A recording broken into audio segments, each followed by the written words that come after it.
waiting for approval. Will Saskatchewan's first proposed uranium mine in 25 years get the green light? Remembering a hero of the sky, Saskatchewan says goodbye to a war veteran who shared more than a century of stories. And Once Upon a Christmas returns, the helping hands making the mechanical scenes come alive. This is CTV News with Chantel Saunders. Good evening. Saskatchewan's first proposed uranium mine in more than 25 years is before federal regulators this week. And as Keenan Sorokon reports, consultation with nearby Indigenous groups was a main focus today as approval hearings got underway in Saskatoon.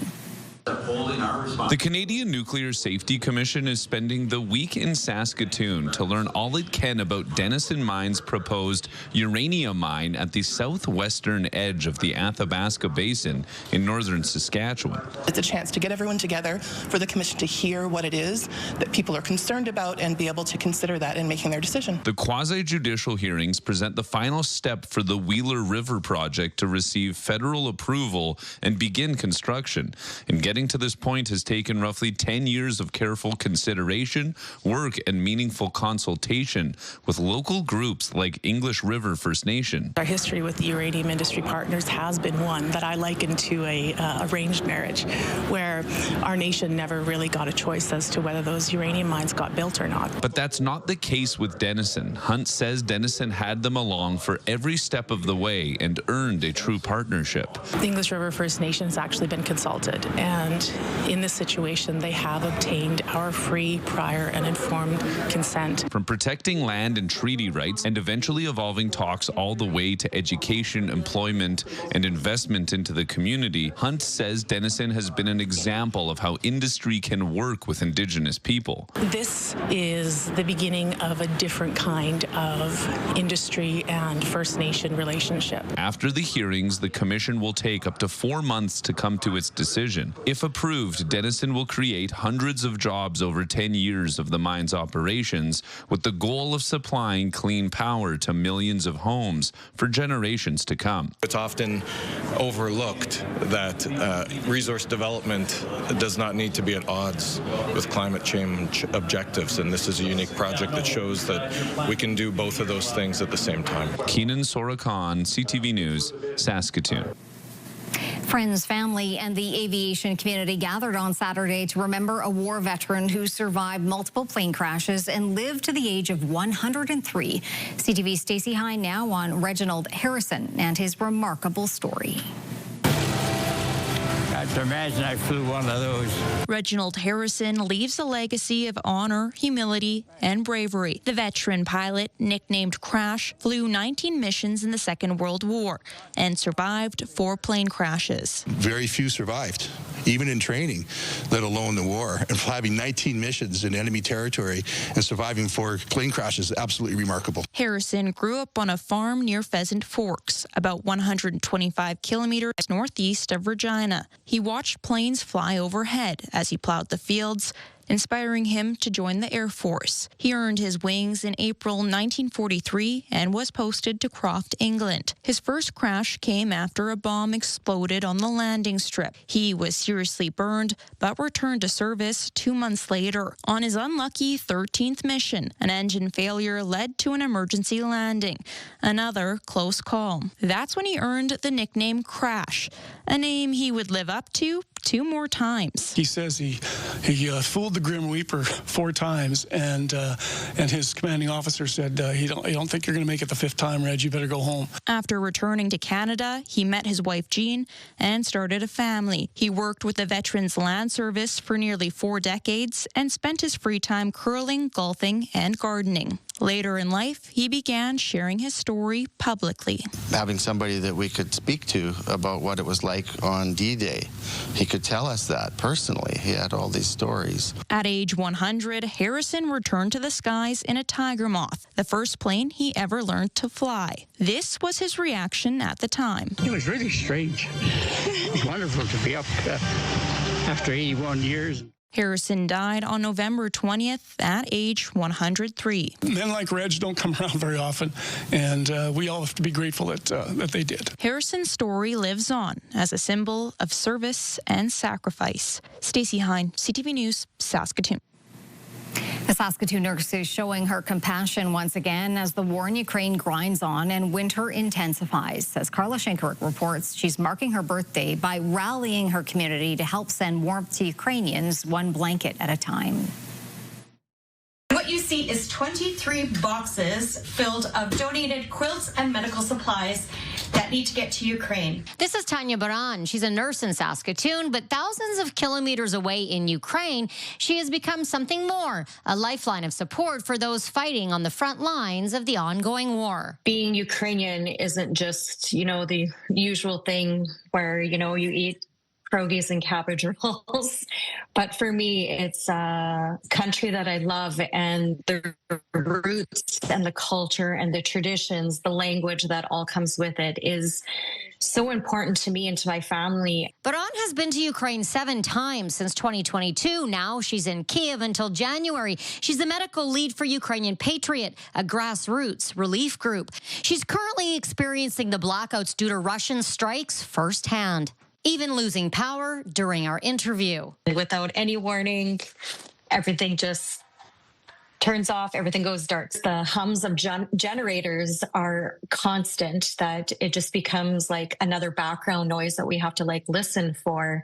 It's tough times right now, I have to say. Her desire to help is ingrained, and as her birthday approaches for a second year in a row, she's asking her Facebook followers to skip their traditional well wishes and instead donate to this cause. With Russia hitting Ukraine's infrastructure and winter fast approaching, it is vital that we get these items there as soon as possible.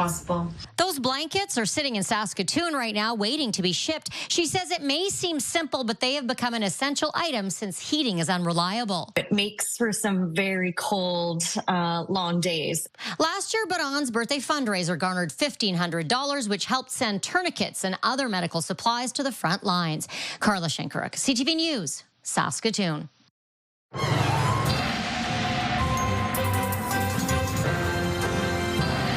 Well, Jeff, we are bracing for a blast of snow and some areas freezing rain. Yes, indeed. We've got some certainly some issues with regard to, there will be visibility issues because we've got some strong winds coming in.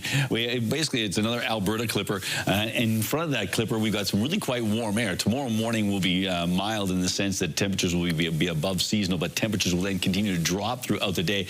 But along with this temperature change, there will be a change in what we've got going on precipitation-wise, because we are going to be seeing snow, freezing rain, and in some parts of the province, straight up rain. So we're going to keep our eye on all of this as that clipper makes its way into Saskatchewan. We'll talk about all the details later on. A Saskatchewan woman accused of killing her husband is heading to trial. 42-year-old Danny McGowan was found dead at the couple's Corman Park home on August 23rd of last year. His wife, Lauren Bessie, was originally charged with first-degree murder, but that has been reduced to second-degree murder after a preliminary hearing, which is subject to a publication ban. Bessie has chosen to be tried at the Court of King's Bench before a judge and jury. Trial dates are expected to be set in the new year. Prince Albert police are investigating a death on the weekend. Police advised people to avoid the 700 block of 18th Street West as there was an increased police presence in the area on Saturday afternoon.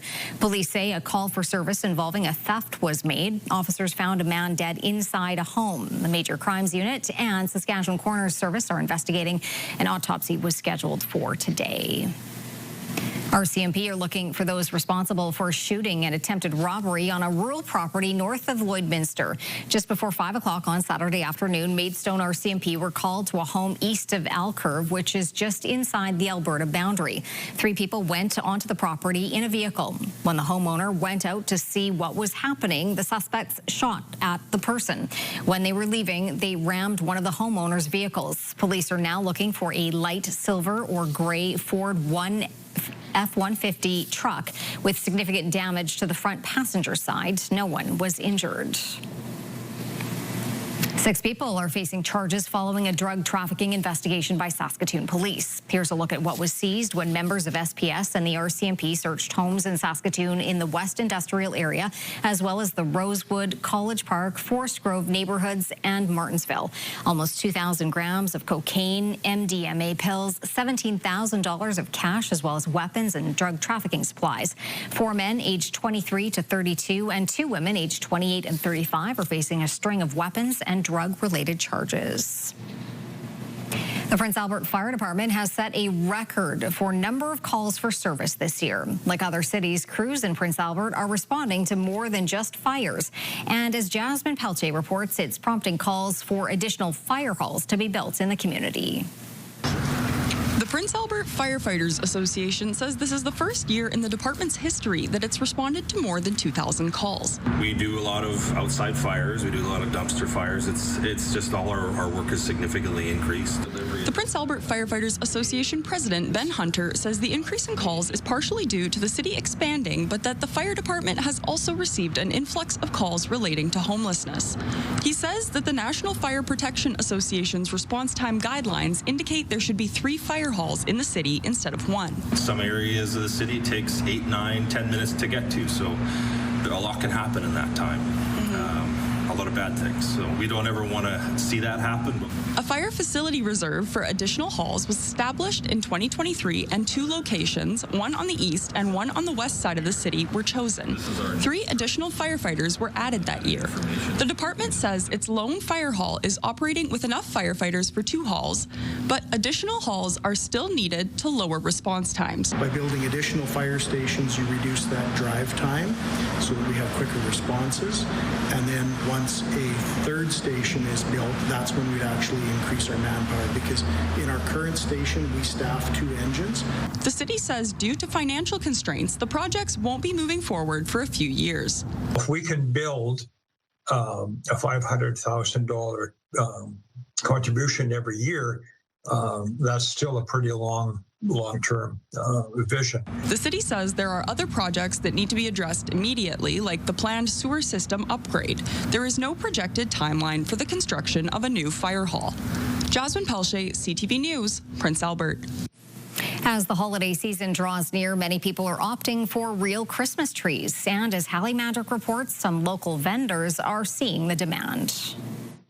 After only a week into December, McKay Tree Farm's Lawson Heights location is nearly sold out. Ours are fresh cut right from North Battleford, McKay Tree Farm, and he fresh cuts them, so they smell awesome. Anyway, they go pretty fast.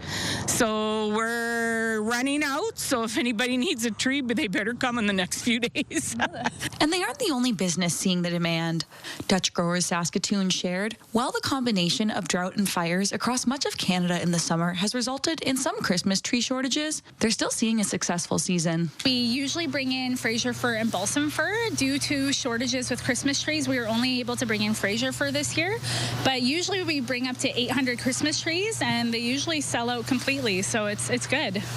Both businesses say the demand they've seen this year is on par with previous holiday seasons. Honestly, I would say it's maybe the same. I mean, we're getting new residents of Canada all the time, too, so more people are buying Christmas trees. Berger adding that it's encouraging to see folks carry on an old tradition while also creating new traditions. Everybody used to have a real Christmas tree back in the olden days, and it's just, some people have really great traditions, like one family, they pick up a huge tree, and they carry it home.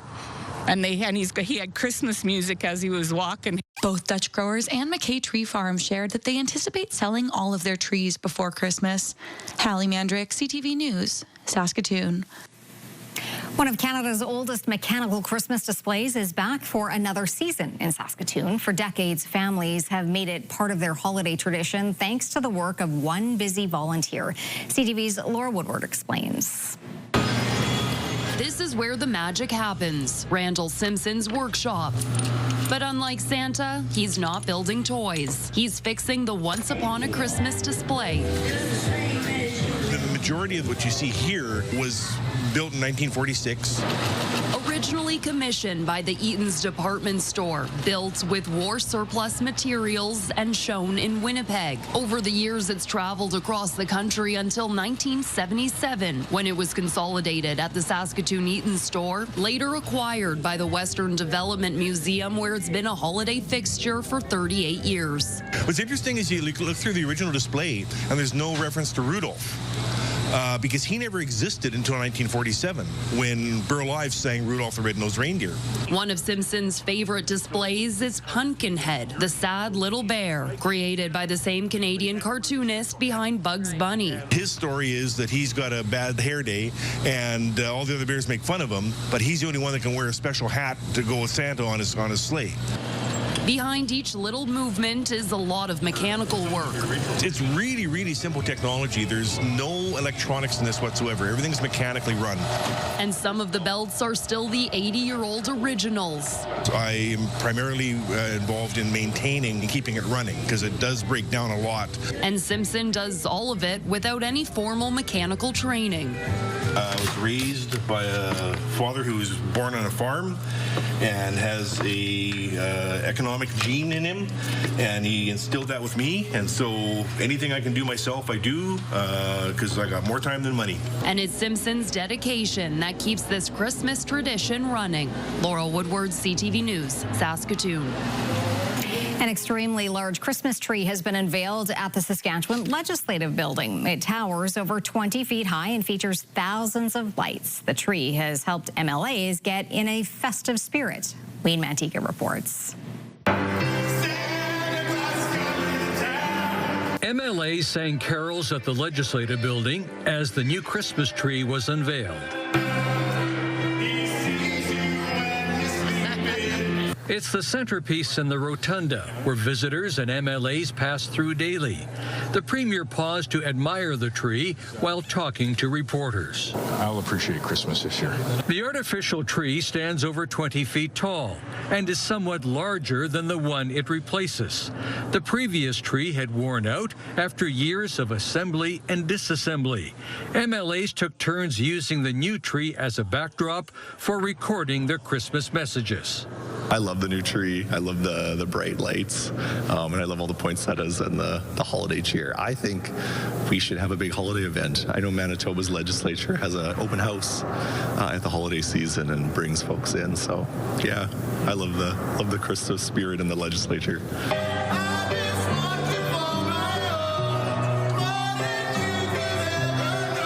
The tree will be on public display throughout December as part of daily public tours of the building. Wayne Mantika, CTV News, Regina. Still to come, what the latest move by Air Transat means for flyers this holiday season. Also, will a plan announced by Ottawa mean more Canadians will have a family doctor?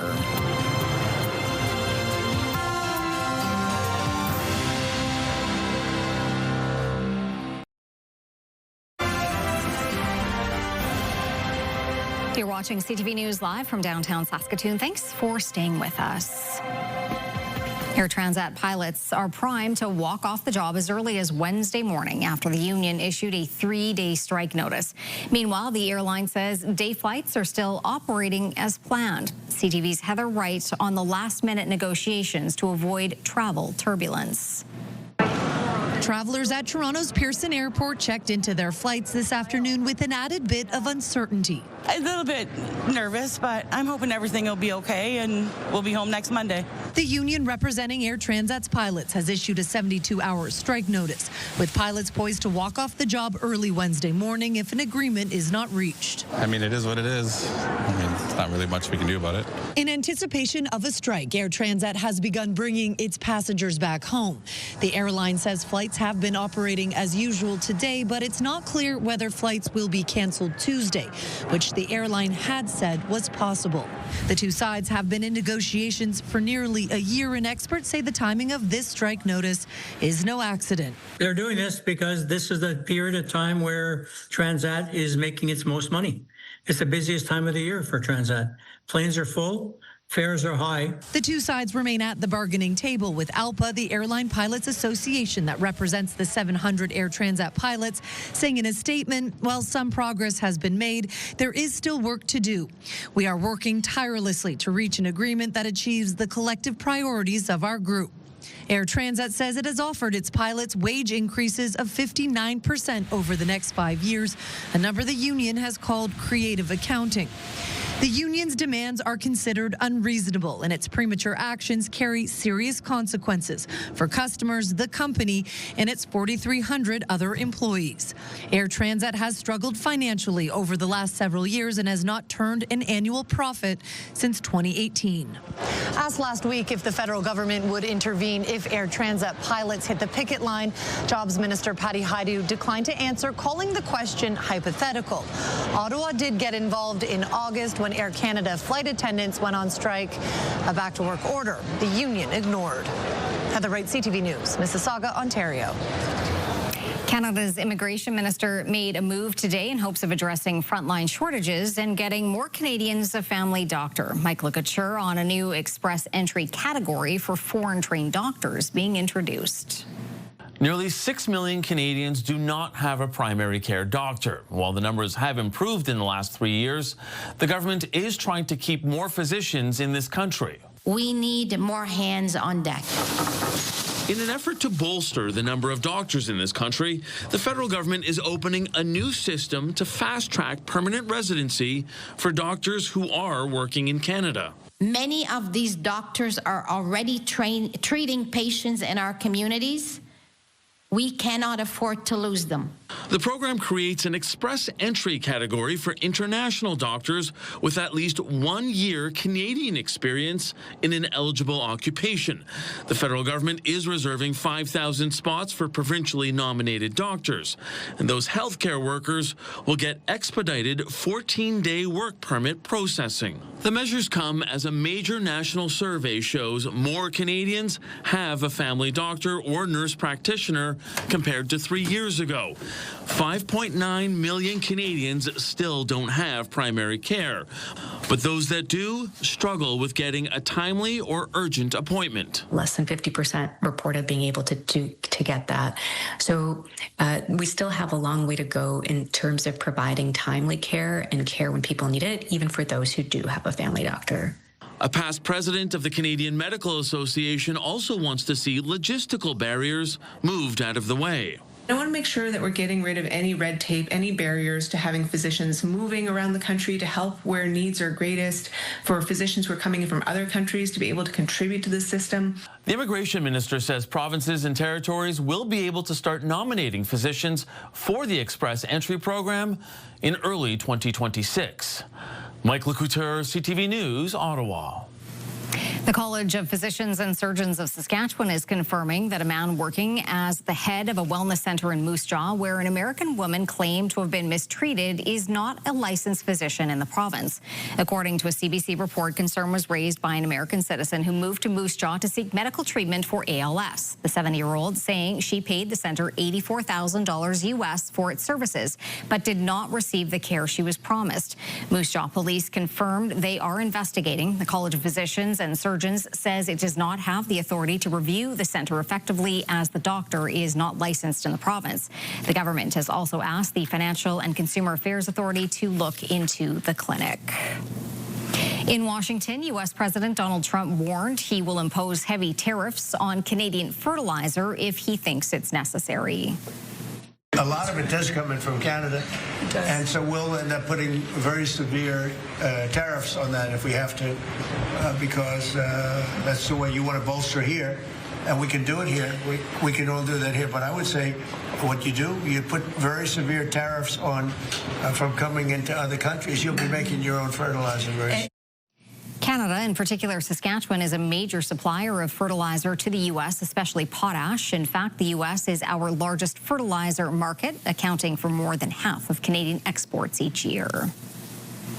Well, some in Saskatoon combined their love of shopping with some physical activity over the weekend. The second annual Paksong Pinoy Night Market was combined with Saskatchewan's first minor league pickleball event at Top Spin Hit Labs. More than 20 local vendors were at the event, so those watching pickleball could also do some shopping. The event's organizer says the idea came from both his passion for pickleball and a desire to bring aspects of a traditional night market to Saskatoon.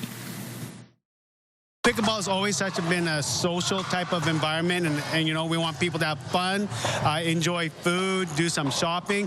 We want you to shop and play at Topspin, you know, and be able to, like, you know, eat, gather, hang out, watch some pickleball, eat some food, get some Christmas gifts, so, you know, all in one place. The organizer says he hopes to bring the event back for many years to come.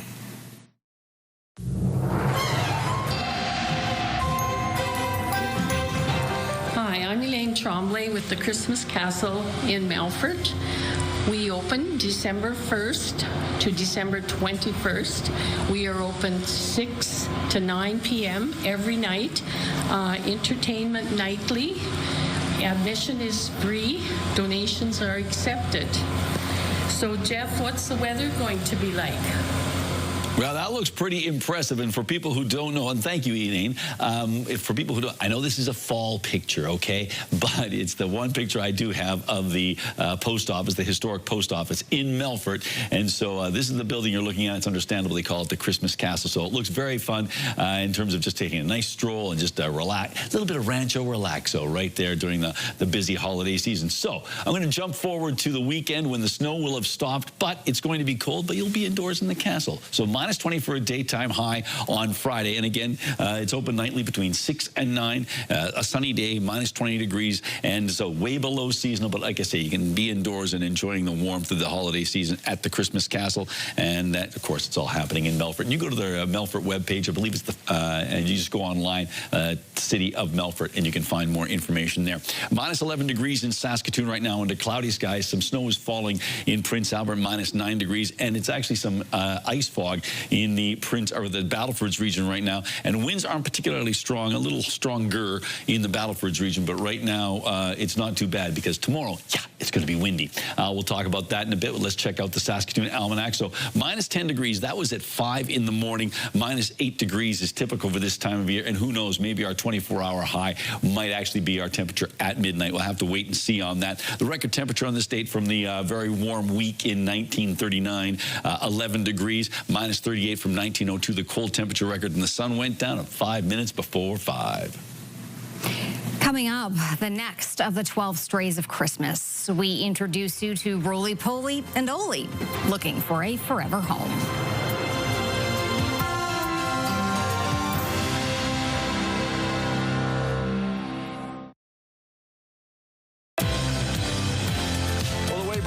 Are flying high. Tuesday on Your Morning, we are checking in on the league leaders ahead of the SJHL's Christmas break.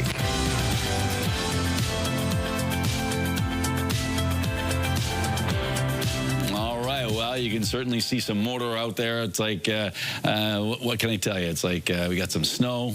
We got, yeah, bottom line is we have got ourselves the calm before the storm, because a storm, or at least some significant snowfall, is coming our way. So we're just going to keep our eye on all of these things. So let's take a look and see what we've got going on a satellite and radar shot here. And as I just want to point this out, big atmospheric river hitting the Pacific Northwest United States and southern parts of BC. The big area of impact is going to be along the Oregon-Washington border, but certainly southern British Columbia, Vancouver Island could see upwards of 100 millimeters of rain, maybe some localized flooding. So some messy situations out there, snow in the higher elevations. We've got ourselves a little bit of this Alberta clipper showing up and then sliding through the province. And as it does, we anticipate seeing some rain, some snow, and some places may have to deal with some freezing rain. So the highway hotline, if you're planning on driving around tomorrow, would be a good idea, particularly if you're leaving the urban environments or your community. Minus 11 degrees in Saskatoon, the Battlefords, minus 9 9 in Prince Albert. On to our hot and cold spot. Maple Creek, 5 degrees, 23, or rather minus 32 is the Stony Rapids temperature, and that was good enough to be the cold temperature villain of the day. We've got ourselves minus 13 in Lloydminster, but 3 on the plus side in Swift Current, so a 16-degree range there. Minus 8 in Moose Jaw, minus 12 in Regina, and a minus 12 as well in Yorkton, and minus 9 in Estevan. As you can see, we've got ourselves minus 8 degrees in both Kindersley and Melfort, and it does cool off to minus 15. That is in Watrous. It's minus 11 in a number of other communities. Up north, minus 20s in Stony Rapids and Collins Bay. A little warmer as we make our way southward. La Ronge at minus 14. And down south, no one on the plus side of the... Oh, yes, I take that back. Maple Creek is at 4, but everyone else is on the minus side by just barely in Leader and East End and Coronach. Assiniboia at minus 3. It does cool off to minus 14 in Last Mountain, minus 12 in Indian Head and Melville. Here's our future cast, so you can certainly see the interesting color combinations. Mostly it's purple, which of course means snow. That clipper's sliding through in the overnight into tomorrow, but the green is rain, and that pink is a mix of snow and rain or possibility of freezing rain. So we're going to keep our eye on all of that as it makes its messy way through our province overnight into tomorrow. So flurries are anticipated in Stony Rapids, Buffalo Narrows, and Key Lake tomorrow. Cold conditions there. Mild in Kindersley and Rosetown, and possibility of some flurries in Meadow Lake. Expecting snow in Spiritwood. Cloudy or mainly cloudy skies in the southwest, but windy conditions will prevail in the Swift Current. But look at those temperatures on the plus side for Maple Creek, Leader, and Speedy Creek. Plus temperatures for Moose Jaw and Estevan, minus 2 in Regina, snow in Yorkton, and as you can see, a rain-snow mix in some locations, and mainly a snowy situation for east central Saskatchewan, and temperatures at or above seasonal values.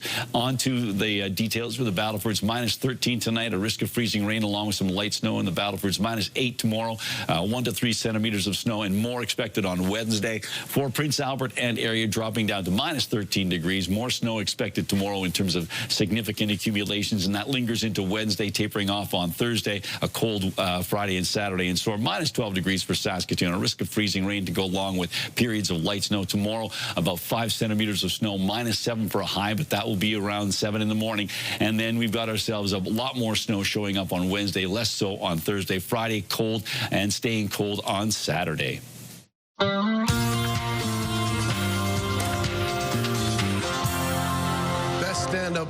Best performance in a stand-up comedy or on television.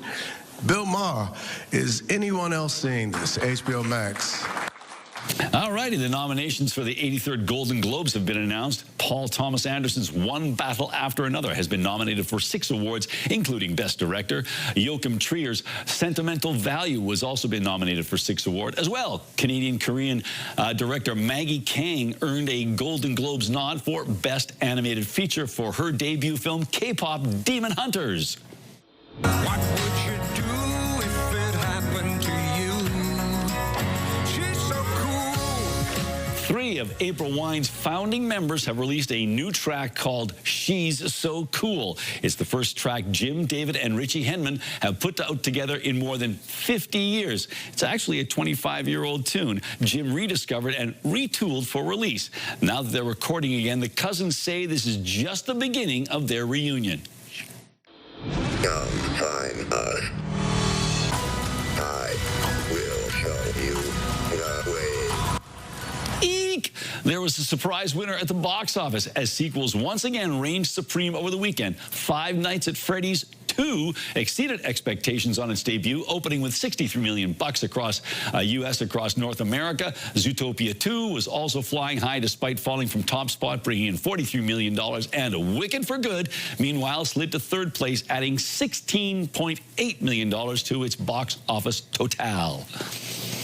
All right, Jeff, the picks were rolling in all weekend. What did you decide? Well, we decided we're going to try our best to get them all on, but we're going to start off with this one. This one comes to us from Cynthia, and A Beautiful Winter Wonderland. Yes, OMG, it was amazing. Today, also, just outside of Saskatoon, a lonesome little shack, frost all around it. I love the composition, and this is just a beautiful shot, so thank you for sharing that, Cynthia. Our next one comes to us from Christine, and Christine calls this Frosty Fur Friend, and adds, this is Ellie, out one morning with the beautiful hoarfrost. Even dogs appreciate good-looking hoarfrost. There you go. Or rye mice. There you go. And finally, yeah, some hometown pride here on my behalf. This comes to us from the mayor of Watson, Bruce Nordick. And Of course, this weekend, it was the 94th edition of Santa Claus Days, so just a couple of snaps. There was fireworks on Friday night. The big Christmas tree in front of the Civic Center was lit up very nicely. And then, of course, on Sunday, what else? Or on Saturday, lots of stuff with Santa, and it looks like Santa's got some pretty good helpers there. So thank you, Bruce, for sharing those images with us, and congratulations on another exciting edition, successful edition of Santa Claus Days in Watson. If you'd like to share an image with us, go ahead. Just send it in. CFQCnews@ctv.ca, or you can scan the QR code on your screen, and that'll get you where you need to go. Still to come on CTV News, 2 new pups looking for a pad. We introduce you to these 2 dogs looking for new digs.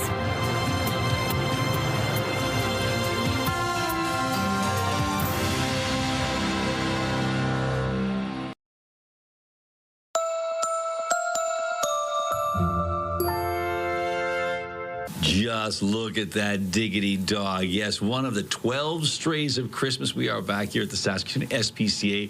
Sheila Gibbons is with us today, along with Russ Miskey, and we are getting ready to introduce you to a couple of new animals that are looking for forever homes. So, first of all, Russ, nice to have you with us, and you're the executive director.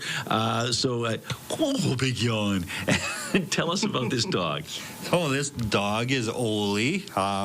He's part of a young pup litter that's come to us, and is the brother to the one over there that Sheila has. Now, Sheila, I believe this was a critter, a litter of critters, but a litter that was fairly large, and we met a couple of the other ones earlier on. Yeah, we met a couple of weeks ago, and these are some more that are going to be ready for adoption soon. They came in from a not great situation, but now they're fat and happy, and they're ready to find their forever homes.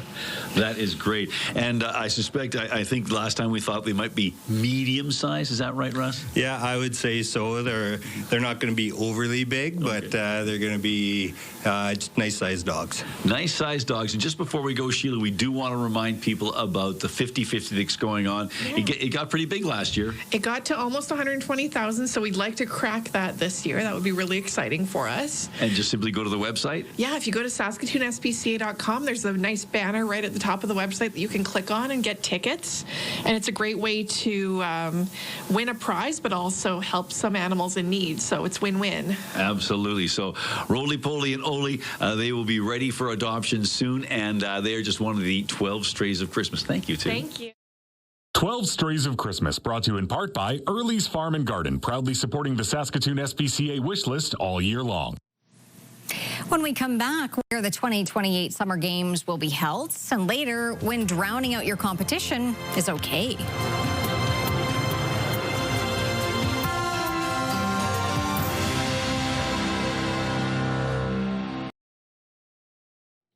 All right, welcome back. It's time to take a look at our rural forecast for Tuesday. And as you can see, a really interesting mix of things, a bouillabaisse of conditions. So some places are going to be dealing with some significant snowfall. A lot of the heaviest snow is going to be north of the Yellowhead, but it's not completely isolated to that part of our province. But look at that, minus 10 degrees for Lloydminster, 7 degrees warmer in Kindersley, minus 4 for Outlook, minus 6 for Watchers, minus 10 in Hudson Bay. Now, some of these locations, these aren't afternoon highs. These may be temperatures they get in the morning because a warm push of air is coming through, and that's certainly true of southern Saskatchewan. Now, East End, Cypress Hills, there is a snowfall warning in effect for that area, winter storm warning, I should say. With the new color-coded, it's the impact could be significant. The confidence is moderate. 4 degrees in Maple Creek tomorrow for a high, 3 in Coronach, but down to the minus side of things towards the eastern side of the province, minus 9 in Kenora. What about Etonia? Well, Etonia is expected to hit minus 6 degrees tomorrow. Could be part of that rain-snow mix, sort of right on the edge of the two systems, or at least the areas of active weather. Winds out of the northwest, 30 gusting to 50. So yes, those winds could create some icy conditions on the road. So please be careful out there. And don't forget, Etonia is where internet plans of up to 1 gig are available from SaskTel.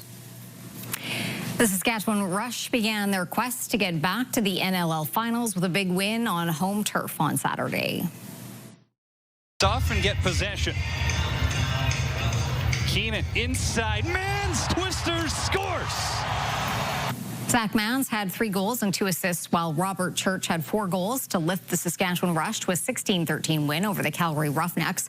Saskatchewan erupted for 6 goals in the second period. Saskatchewan has much of last year's roster intact that got them to the NLL finals, where they lost to Buffalo. The Rush will now get ready to travel to face Ottawa on Friday night before returning to SaskTel Centre on December 20th to face Georgia. Hockey Canada has announced the training camp roster for the World Junior team, featuring 1 player from Saskatchewan. Macklin's Cole Rushkney will look to make the team.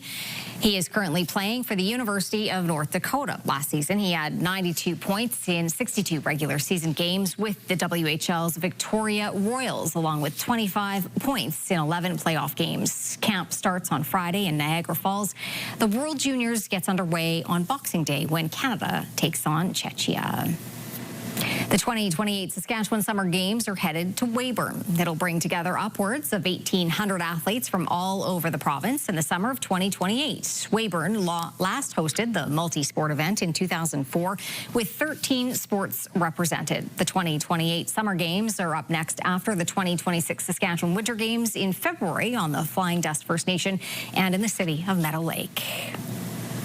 Only days after Netflix announced a deal with Warner Brothers Discovery Paramount, Skydance launched a hostile takeover bid. Morella Fernandez explains.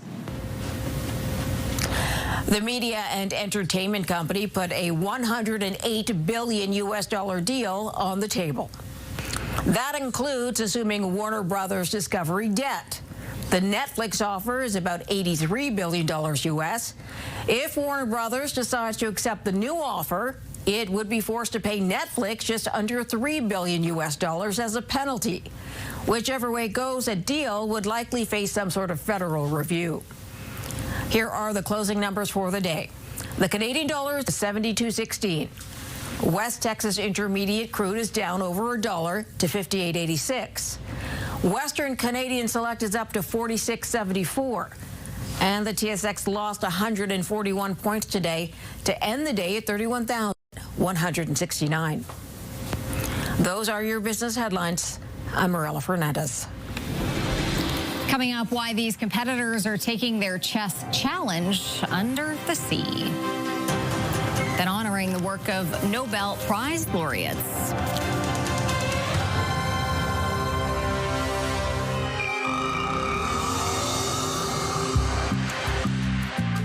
Hey there, Derek Chesney here at the Saskatoon Crime Stoppers.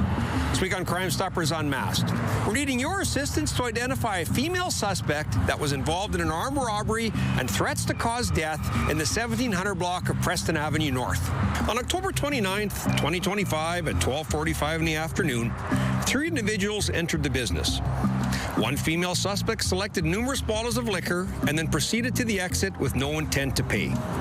When she was approached by staff, the suspect pulled a large hunting knife out and pointed it at the staff and said, "I will kill you," before running out of the store with 1 bottle of vodka. The female is described as dark-skinned, mid-20s, and was wearing a brown zip-up sweater, jeans, white sneakers, and had her hair up in a ponytail. She had very large, predominant fake eyelashes. You can also check out our Instagram and our homepage for photos of these suspects and other active crimes within the city. Do you have information about these suspects? Or information about any other crime? If so, please give us a call at 1-800-222-8477, or you can leave a tip online at SaskatoonCrimeStoppers.com. We pay cash rewards of up to $2,000 for information that leads to an arrest. We don't want your name, we just want your assistance. Saskatoon Crime Stoppers. Do your part to stop crime in our community.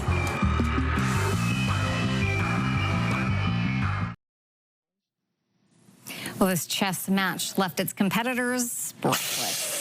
Some of the top chess grandmasters in the world are in Cape Town for the Freestyle Chess Grand Slam. But before the main competition, some players took part in diving chess. It's chess, except it's underwater.